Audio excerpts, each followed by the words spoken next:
Good morning. Well, that is a pitiful good morning. Good morning.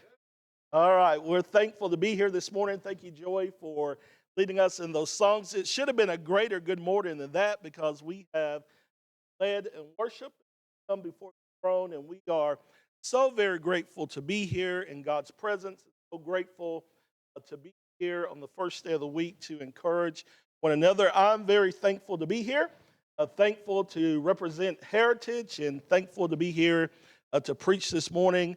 We love Clay and Melissa, and we look forward to baby McFerrin getting here, and just a special couple to me. I'm Clay's next door neighbor at Heritage, so if you know where Clay's office is, mine is right next door.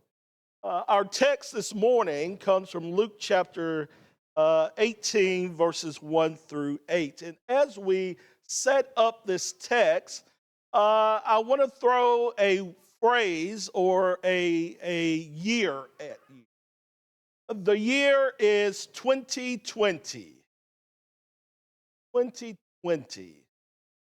What does that mean for you? Well, for most of us, there is some anxiety that comes up with just hearing the year 2020. There's a lot of things to be anxious about in 2020. On the front end, of course, we had the COVID and we had shutdown and all the things that went along with that. At the back end, we had an election, and we just finished an election year, and oftentimes, with every election year, there is some dread or anxiety. And, the news media hypes that up, but there is some reality to that, especially for those who are on the losing side. It seems like their world is coming apart. So all that happened and all that was felt in 2020. But for me, I was living in Louisville, Kentucky, where I just finished 16 and a half years of living there and moved here to Florence. But in Louisville, there was something that happened in the middle. So you had the pandemic on the front end, you had an election on the back end. And for us in Louisville, beginning in May, we had a summer of rioting and looting, and downtown was torn apart. And it just finally got back really to where it needs to be as far as people coming back downtown and it being revitalized. But what happened downtown did not just affect downtown, but affected the entire county. The church that I was serving at the time was in a rural part of Louisville, about 20 minutes from downtown. But there was fear and dread about what was happening down there coming all the way out to Fern Creek. In fact, because of the rumors, one Wednesday night, my elders decided to cancel Bible class because there was fear that the rioters were coming all the way out there, and they came close. By the end of that, the Barner Group did a survey about anxiety and hopelessness and how that it affects relationships. And so about 40% of Americans in 2019, this is a year before 2020, in 2019, 40% said that they dealt with anxiety and mental health issues that affected their relationship. 34% of those were Christians. Anxiety, hopelessness, helplessness. In a crowd this large, there is probably someone or someones who have come here this morning and you have felt or you are feeling hopeless and helpless and that you are at the end of your rope, even as a believer. This isn't just something that the outside world feels, but there is possibility that even we as believers can feel hopeless and helpless and despair. Well, Jesus knew that his disciples, that there would be a possibility for them to feel hopeless and helpless and despair. And so, in the text that was read for you this morning, Jesus is going to address that the possibility of his own 12 would feel hopelessness was really real.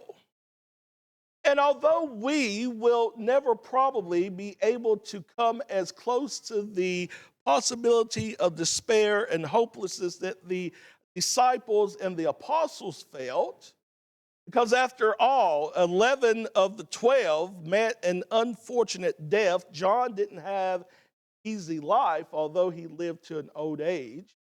We read about the struggles of Paul in 2 Corinthians, about the near-death experience and the beatings and the stonings. And so, yes, we will never come close to how they dealt with the stresses of life and ministry, but we too can understand the possibility or even the experience of feeling hopeless, helpless, and in despair.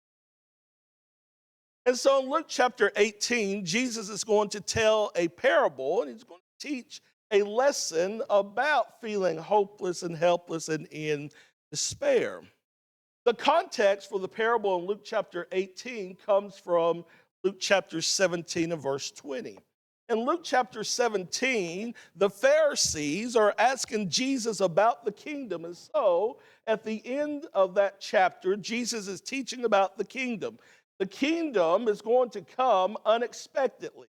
Life is going to go on as it always has, and one day Jesus is going to come back again.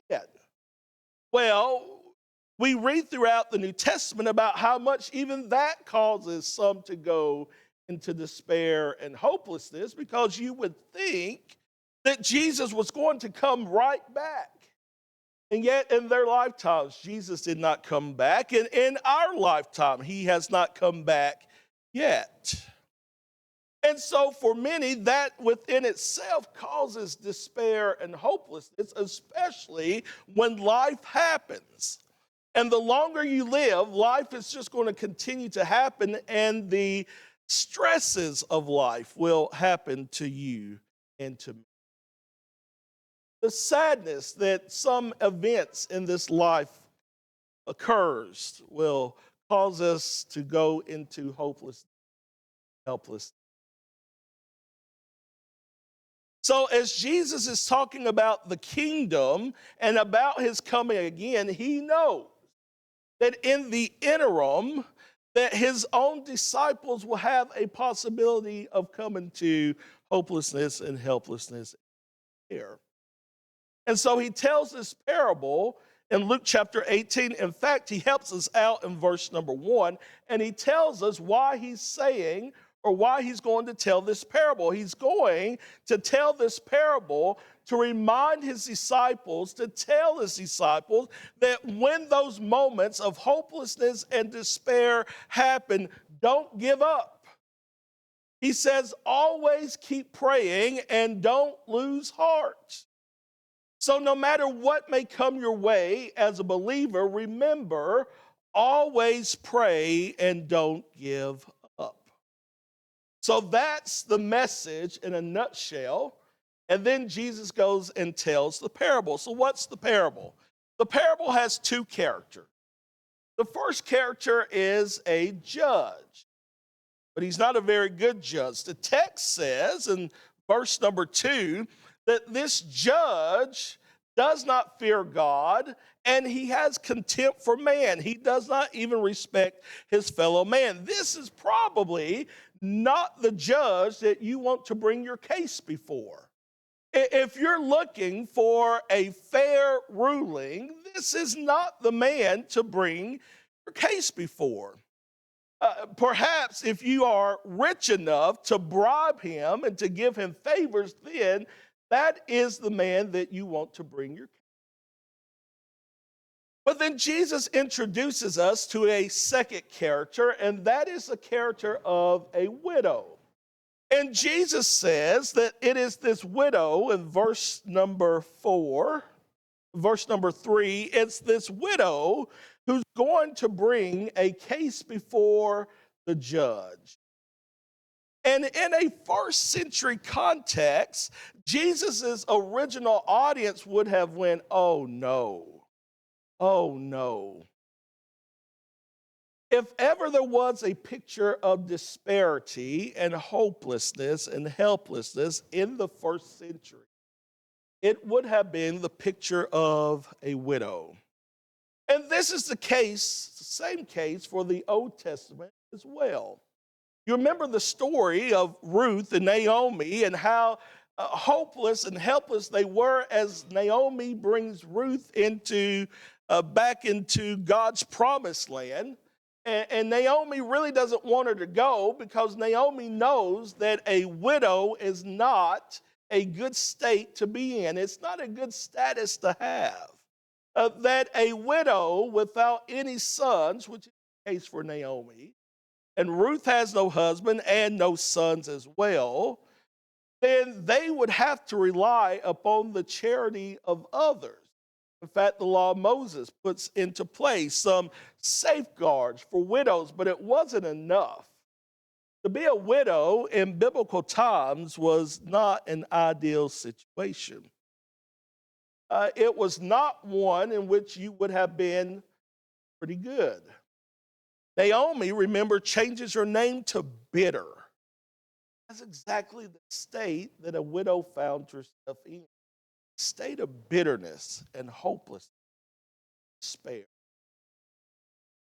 And so here, Jesus introduces us to this widow who is in despair. She needs protection. She needs justice. The New American Standard says legal protection. She is one of the most vulnerable people in society, and so she's coming to the judge wanting him to help her. And the reason then that the original audience would have felt sorry for her is because they know that she has no money to bribe him. There's nothing that she could do to give him favors in order for her to have protection. So she's doomed from the start.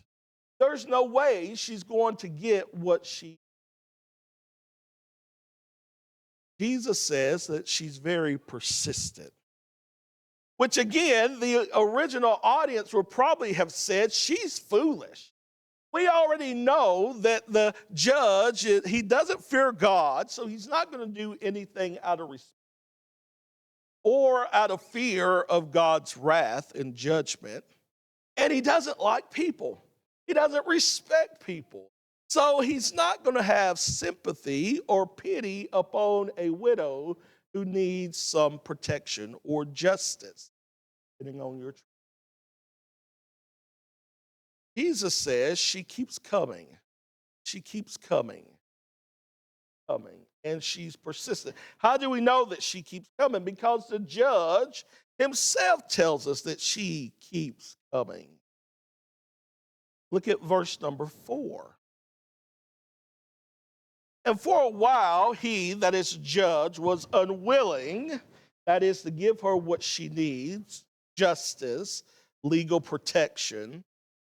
But afterward, he said to himself, even though I do not fear God, nor respect man, yet because this widow bothers me.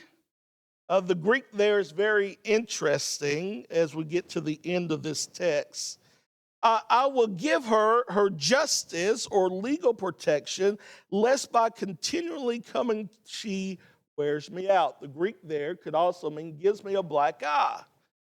The black eye there, of course, is metaphorical.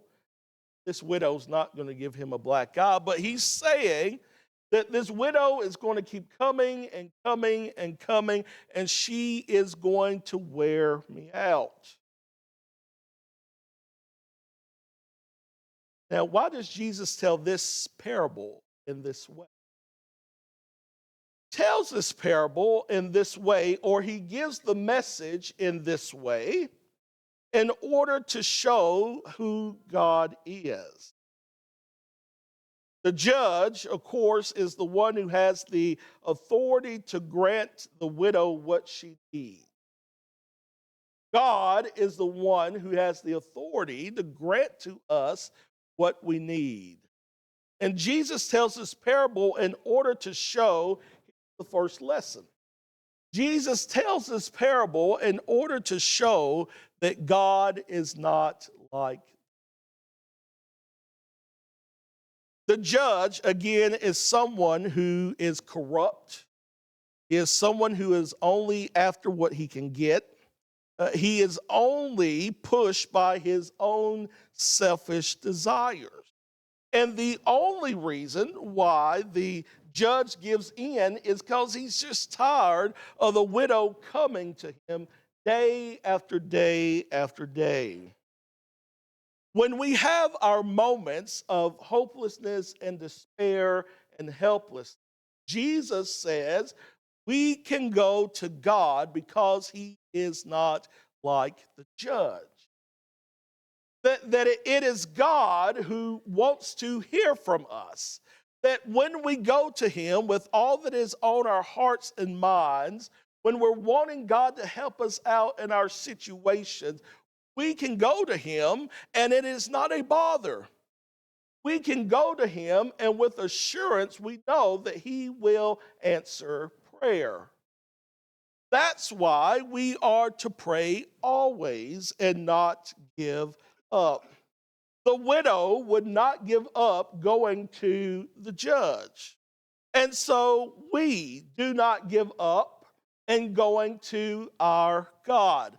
In fact, most of the time, God is willing to answer our prayer more than what we are willing to pray. And so, in those moments of despair and hopelessness, helplessness, Jesus reminds us we must go to God in prayer. Why? Because he is not like the judge. Going to him is not bothering him. John Calvin says that when we pray, we show our dependence upon God.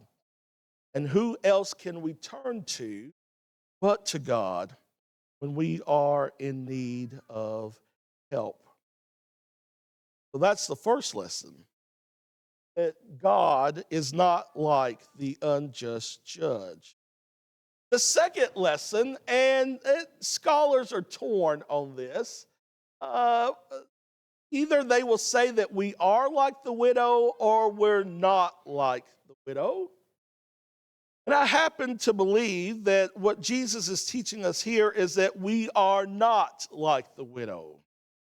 That we don't have to worry about continuing to go to God because he's not going to help us. We know that he is going to help us. And the reason that we know that he's going to help us is that what Jesus says in verse number 7. Now shall not God bring about justice, and we know he will. That's why God is not like the unjust judge. But will he bring justice for his elect?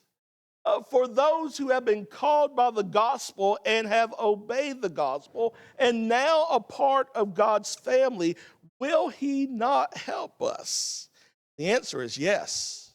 We are in a totally different state than the widow. And the reason is that we are God's. Why would God not help us? The judge, he didn't respect God. He didn't respect the widow. He didn't respect anybody. But we are not like the widow. God longs to hear from us, and God longs to act upon our behalf. And that's what he's going to do.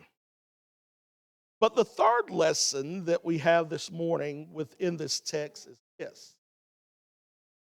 is that our timetable is not like the Lord. As Jesus asked this question that has multiple layers in verse number 7, now shall not God bring about justice for his elect, and he will, because we are his, who cry out to him day and night, and will he delay long over them? If you look at 2 Peter chapter 3, Peter is writing to an audience who feels the exact same way.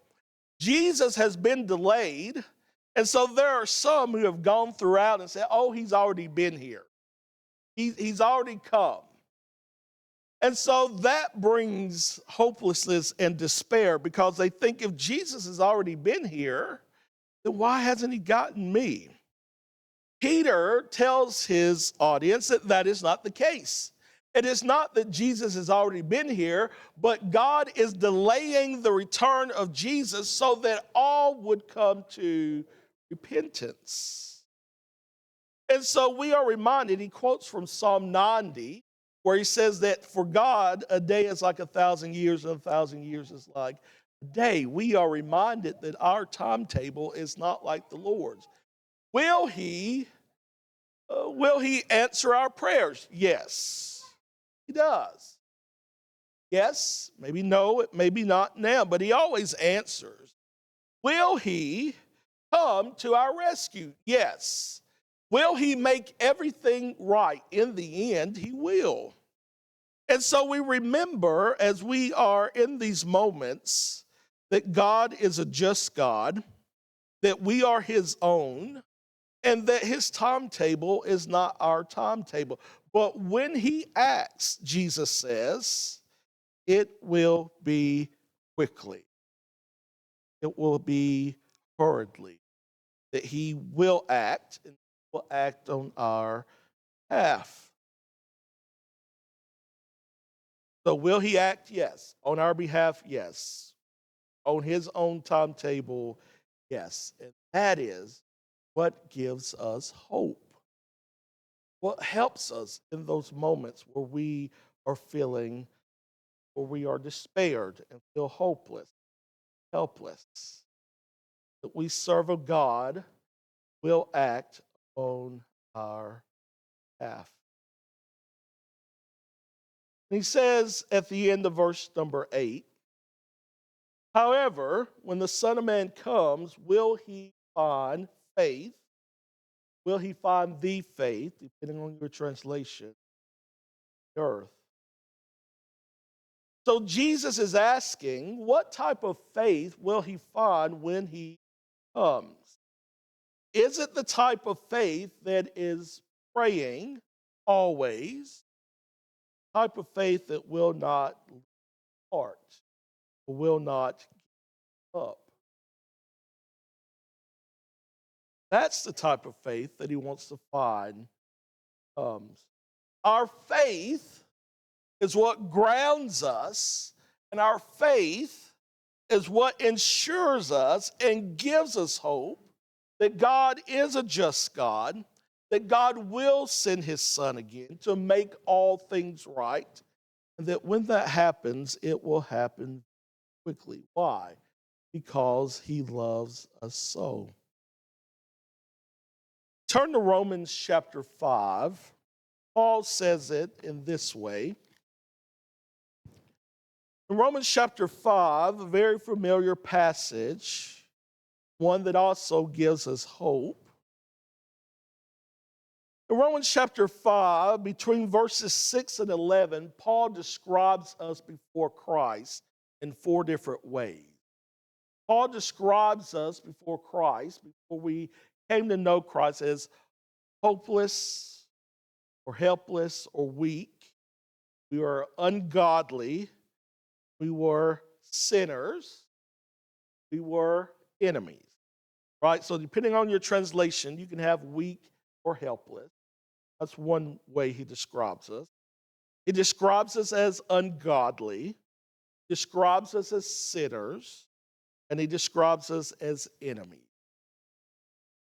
And he says, while you were helpless, ungodly, sinners, and enemies, Christ died for you. Think about that. Just the term enemy. While we were God's enemy, he loved us enough that he gave his only begotten Son. Verse 10. For if we were enemies, we were reconciled to God through the death of his Son. Much more, having been reconciled, we shall be saved by him. life. What is Paul saying? Paul is saying if he gave the ultimate sacrifice while we were his enemies, how much more will he do for us? We are his sons, daughters. Much more. But he went to the extreme before that. So now that we are his, he is going to do all that he can in order to ensure that we arrive safely at home. So, because of that great promise, because of that great hope that we have, when we reach the brinks of despair, hopelessness, or anxiousness, ought to always pray. We ought to always pray. Not. We're about to sing an invitation song. If you are here this morning, you are not a part of God's family. Again, he loved you so much that he was willing to send his son to die on your behalf. It should have been us on the cross. He died so that we might have a right to the tree of life. He died so that we could be reconciled back to him, to be in a relationship with him again, no longer marred by sinful desires. And so this morning, you can connect, can come. That reconciliation can happen this morning. Come forward in faith, and your confession will be taken. You'll be united with Christ in the waters of baptism. Forgiveness is that can happen today. Or you may be here this morning and you are a believer, but you are on the brinks of that hopelessness and helplessness. Remember that God is a just God who is going to act speedily upon your behalf. Wants to hear from you, needs to hear from you, wants to. So you may come this morning needing the prayers of this fine congregation, perhaps in a public way to acknowledge and confess a sin and to ask for the Lord's forgiveness. Whatever you're needed, come down before it's too late. Sing.